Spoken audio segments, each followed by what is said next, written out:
lumu Abi Hurairah radhiyallahu anhu atambulako agenda mu katale akamu ak'e Madina.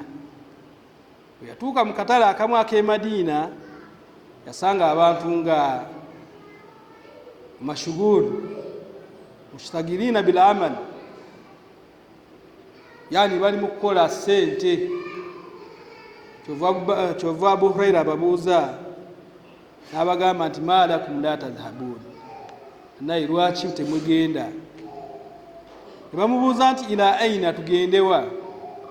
N'abagamba nti mirathu nabii sallallahu alayhi wasallam yukassimu wa antum hauna, ebyobusika bya nabbi biri kugabanyizibwa ate mmwe muli wano mutudde muli mukola sente.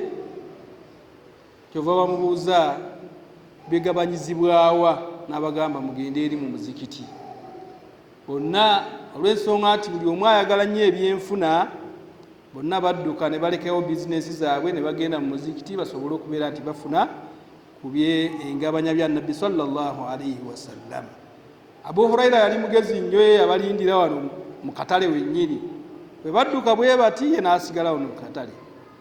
Bagenda okutuuka eyo balingiza mu muzikiti, balaba oli asaala, oni asoma zikaali, oli beeyigiza baina alhalali wal haram. Tebalaba kwebagaba ssente, tebalaba kwebagaba bya busika. Ne baddayo Abu Hurairah ne bamugamba nti tugenze naye tetulina kye tulabyeyo. Ababuuza nti musanzeeyo ki? Tusanze abantu abamu basaala, abantu abamu abasoma, abamu beeyigiza baina alhalali wal haram. N'abagamba nti dhaaka mirasu rasul sallallahu alayhi wasallam, ebyo nno bye mulabye bye byobusika bya nabbi sallallahu alayhi wasallam. N'olwekyo oba naye okunoonya irimu oba tokoze loosi. Nabbi sallallahu alayhi wasallam tebamusikirako ssente, bamusikira irimu eno gy'oliko. Era olwaleero vaano ng'okimanyi nti obadde mu bukuumi bwa Allah subhanahu wa ta'ala. Ekyokubiri, vaano ng'okimanyi nti ofunye ku bimu ku byobusika bya nabbi sallallahu alayhi wasallam. N'olwekyo tujja kubeera nti tutandika okusoma, naye kankomekezeeyo hadithi eno egamba nti ebigambo by'abamanyi bino. Ibn Qasim al-Misri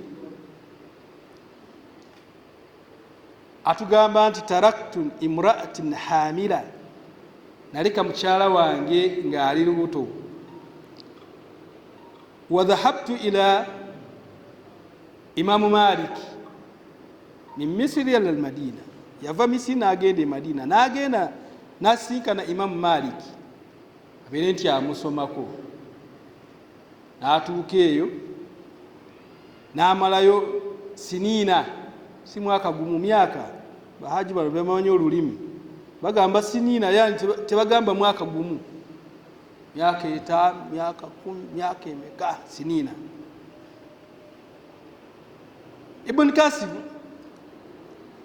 atugamba nti mba nkyali mu kusoma, omukyala gye yalekanga ali lubuto ne bamuleetera, mukyala najja bishabuto, baamuzaala n'afuuka omuvubuka, yakyali mu kunoonya irimu.